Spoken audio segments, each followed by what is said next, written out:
گوشیت سامسونگه ولی فکر می‌کنی خیلی شارژه خوبی نداره، پس این ویدیو مخصوص توئه. در درجه اول سامسونگ قابلیت خیلی خوب داره که میتونی یه کاری بکنی گوشیت بیشتر از 85% شارژ نشه که توی دراز مدت سلامت‌تر بمونه.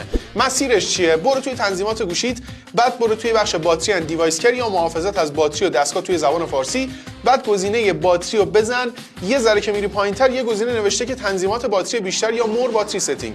واردش که بشی یه گزینه نوشته پروتکت باتری یا محافظت از باتری که اگه روشنش بکنی بیشتر از 85% شارژ نمیشه. راهکار جذاب بعدی، شما وارد تنظیمات گوشی‌های سامسونگ شو، همون بخش باتری رو دوباره بزن، یه ذره که پایین‌تر بری نوشته بک‌گراند یوزج لیمیتس یا محدود کردن برنامه‌های پس زمینه. واردش که بشی یه گزینه نوشته دیپ اسلیپینگ اپس یا اپلیکیشن‌های خواب عمیق. واردش که بشی یه مثبت و اون به علاوه اون بالا داره، اون مثبت رو بزن، هر کدوم از اپلیکیشن‌هایی که دیر به دیر استفاده می‌کنی یا خیلی استفاده نمی‌کنی و تیکشو بزن اد کن توی این لیست. چه اتفاقی میفته؟ اپلیکیشن‌هایی که خیلی استفاده نداری یا در واقع این اپلیکیشن‌هایی که اد کردی و کلا میذاره توی خواب، دیگه فعالیت‌های پس زمینه ندارن که بخواد باتری رو مصرف کنه تا زمانی که شما وارد اپلیکیشن بشی. یه ویدیو کامل ساختم تنظیمات باتری گوشی‌های سامسونگ که خیلی میتونه بهتون کمک بکنه.